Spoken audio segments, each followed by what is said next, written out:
Halo semuanya, selamat datang di podcast FEB Unmar. Kali ini kita kedatangan narasumber dari mahasiswa kampus Unmarnya langsung. Kita bakal ngobrol santai di sini tentang studi favorit di Unmar Malang, yaitu manajemen.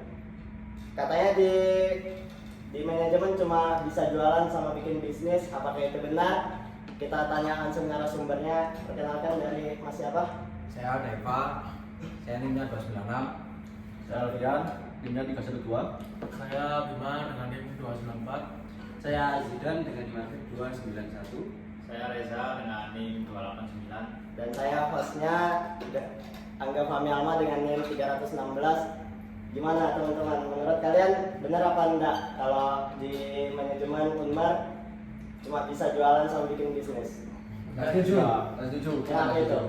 Karena kalau kuliah di ekonomi manajemen ya, Ya. di Unmar ini nantinya itu bisa jadi kayak data analis, juga financial accounting gitu kan ya. Oke. Nggak hanya cuma melulu tentang bisnis saja, tapi bisa merembet ke jenjang karir yang lebih luas lah. Gitu. Oke. Terus Karena itu juga kan Mas Dan, Iya, karena ada psikologinya nggak? Ya, Ya. itu nanti masuknya ke dalam penjurusan di semester 5 kalau nggak salah ya, Pak. Iya. Ya, itu ada jurusan MSDM. Oh, Ya, gitu. sumber daya manusia itu pun juga ada. Itu ngapain itu kira-kira Mas Jidan? Ya, itu kayak belajar tentang bagaimana sih kita itu untuk belajar mengatur seseorang dalam menjalankan sebuah organisasi maupun bisnis gitu. Ya kan teman-teman Ya, tapi ngomong-ngomong organisasi, ada yang ikut organisasi loh di sini ya. Oh iya, siapa itu? Oh, Mas Reza ini Iya. ikut organisasi. Kalau boleh tahu organisasinya apa itu, Mas Reza? saya di Unmar di prodi manajemen ini ikut PEM. Oh, ngomong-ngomong di Unmar ini ada organisasi apa aja sih? Di Unmar ini khususnya di FEB itu ada dari yang pertama itu ada DPM, Dewan Perwakilan Mahasiswa.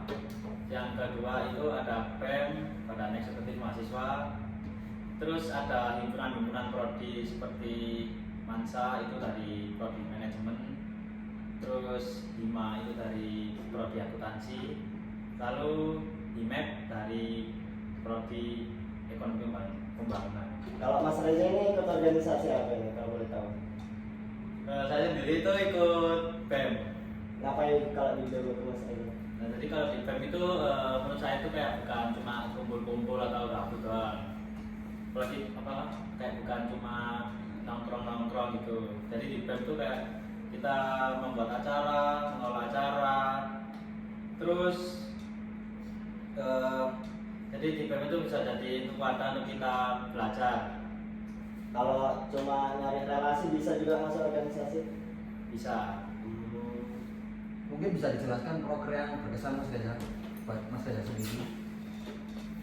Menurut saya ya proker yang paling berkesan itu saat awal-awal periode, yaitu kayak jadi panitia pas PKKMB. Jadi kita membimbing mahasiswa baru, Calon mahasiswa ya? Ya, calon mahasiswa yang baru join ke FEB. Ya mungkin Mas Reza bisa jelaskan apa aja sih fasilitas di kampus Unmar ini? Jadi fasilitas di manajemen di FEB ini tentunya sangat banyak. Contohnya apa? Contohnya seperti ada lab komputer yang komputernya tuh udah upgrade, udah gak ngelek-ngelek, udah gak kentang. Terus sama kalau kalian tahu tuh di pojok sana ada kayak studio, bisa buat edit foto. Sebelah mana itu? Di sebelah lantai 2 kanan Gedung FIB. iya gedung FEB. Kan tadi kita bahas itu Mas. Apa bisa? Terus di FEB ini juga ada musola. Untuk di mana ya? Untuk ya di FEB sendiri itu ada 2, di atas sama di bawah. Terus juga kantinnya di sini tuh makanannya enak-enak, murah-murah. Worth it lah ya. Makanan Apalagi biasanya worth it. apalagi perantauan yang kayak aku gini ya. Ya. Mungkin bisa dijelaskan Mas Angga dari mana? Waduh, kalau saya jauh banget ini teman-teman, saya dari Kalimantan Timur, jauh-jauh ke sini cuma kuliah di Malang aja, di Unmar. Tidak bisa dibayangkan Mas Angga ya? Nggak bisa dibayangkan. Oh iya, kalian kuliah selama 4 semester di Unmar ini gimana sih belajarnya di Unmar? Apa cuma teori aja atau ada prakteknya? Enggak, kita nggak setuju kalau cuma teori ya. Gimana tuh, coba Mungkin jelasin. bisa dijawab Mas Dika aja. Iya, mungkin Sebagai ya. perwakilan. Oke, kita silakan sebagai perwakilan teman-teman. Kalau sistem belajar di Unmar ini kayaknya ya lebih bagus lah kayaknya, karena kayak gimana ya, saya lebih paham semua materi-materi. Kalau pelajaran ini dosen itu pertama ya kan memberikan materi untuk dipelajari untuk mahasiswa, lalu nantinya itu akan dibahas di perkuliahan. Nah, ketika dibahas di perkuliahan itu nanti kan sudah didiskusikan ya, lalu kan dikasih untuk latihan-latihan soal agar memahami mata kuliah tersebut gitu. Dan juga biasanya juga dosen-dosen lain juga ada untuk presentasi kan ya. Ya. Nah, presentasi itu juga bisa melatih skill kita loh. Untuk public speaking Yang ya, public Mas. speaking, Iya, iya, ya. iya. Untuk berani menghadapi orang dari berbagai banyak orang gitu. Problem solving juga Mas Ida ya? Iya. Ya. Menurut Mas Idan, public speaking itu penting nggak sih? Penting lah, karena kalau gini, kalian ya misalnya jualan ya, Ya. jualan di toko, ketemu orang baru yang membeli, itu kan sudah menggunakan salah satu skill public speaking, karena kalian ngomong kan, berinteraksi gitu kan sama sesama orang. Nah itu contoh kecil aja ya kan, dari public speaking ya, itu sangat penting untuk kemajuan hidup kita ke depannya, karir kita ke depannya, bagaimana kita menentukan arah hidup nantinya. Berarti sangat ngaruh ya itu di kehidupan sehari-hari. Ngaruh kan, semua orang itu harus bisa public speaking. Teman-teman Mungkin anak TK. salah satu cara untuk melatih public speaking selain apa tadi presentasi ya, itu bisa kayak join organisasi atau mungkin bisa ikut-ikut seminar, pelatihan kayak gitu sih. Jadi nggak perlu tentu dari presentasi. Soalnya kalau presentasi kan kadang juga dari kelompok kan, kadang ada yang diem aja gitu. Saya baca, baca. Pidato gitu ya. Jadi kalau bisa di organisasi atau pelatihan itu kita berbicara sendiri gitu tentang atau membaca atau Berarti orasi tentang ide-ide itu. Ya. yang ada di pikiran kita keluarkan. Oh iya, kalian ini masuk Unmar gara-gara apa sih kalau boleh tahu? Kalau dari Mas Daifa? Ini Mas Gondrong tuh. Oh iya, gondrong deh, boleh. Kalau saya masuk manajemen, Karena saya kira itu seru. ternyata emang seseru itu apa? Mas? Seru, Oh. belajar bisnis, belajar jualan. Iya. Tapi Dari Mas kuliah, Bima? kuliahnya lihat gak kira-kira? Kalau saya niat, terus. Ada yang mulai gak kira-kira? Kalau kuliah, keren sih, Keren, keren. Soal formal kan baru Mas Bima? Kalau dari Mas Bima gimana? Kalau saya sih emang dari awal pengen belajar soal bisnis ya. Kan saya dulu dari SMK, saya pikirnya wah kayaknya kalau kerja ikut orang gimana gitu. Pengen buka usaha sendiri. Makanya saya masuk ke Ngomong-ngomong, Mas Bima katanya punya usaha sendiri ya? Ya di rumah ada rumah sendiri. Tapi saya khusus yang megang sepatu. Kalau Mas Didan? kalau saya ya masuk di sini di Unmar ini mengambil jurusan ekonomi manajemen itu ya, awalnya saya itu suka dari SMA itu suka main komputer gitu kan ya, main komputer, lalu saya cari-carilah informasi di TikTok gitu, dan lain sebagainya. Itu kalau saya itu ingin menjadi data analis. Oke. Nah, data analis. Nah, menurut saya data analis ini kayaknya ada di jurusan manajemen ini, yaitu kayak nantinya itu kan ada penjurusan apa ya namanya ya, ada 4 jurusan kan di Unmar ini ya. Ya, apa? Yang pertama itu SDM.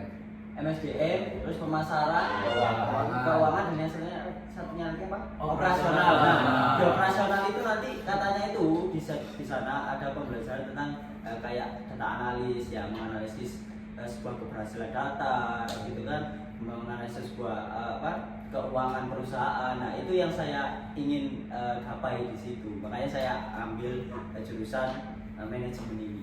Tapi di Unmar sudah pernah belajar belum tentang analisis data gitu? Oh pernah, dulu di semester 2 ada di matkul statistika. Nah itu belajar dasar-dasarnya aja di situ, ya kan. Tapi kan selanjutnya belajar di lab ini kan Mas Zidan.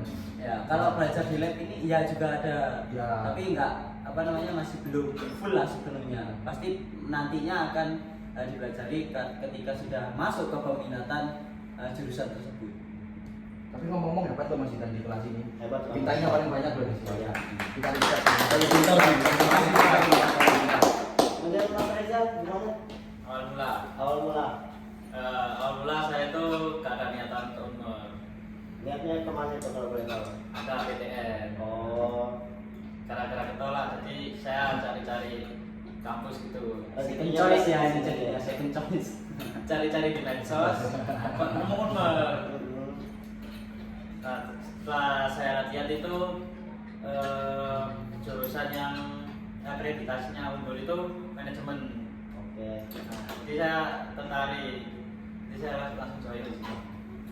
Mas Daiva tadi belum jawab pertanyaan saya, coba. Saya sama Mas Reja juga sama. Sama. Coba dijelasin. Kayak gimana itu? Kayak gimana itu Mas Daivan itu?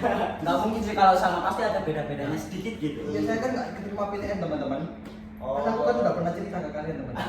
Belum pernah, saya juga belum pernah. Teman-teman yang lain yang lihat ini Iya. ingin mendengarkan juga. Pengen mengetahui. Mana lah kau ini? Ya karena kita lakukan PTN terus lihat kampus yang mungkin harganya terjangkau ya teman-teman ya. Justice nggak nih, Unmar nih? Ya justice Apa karena enggak di sini? enggak kalau menurut saya Worth it nggak? worth it sangat worth it karena saya sekelas sama kalian semua Oke.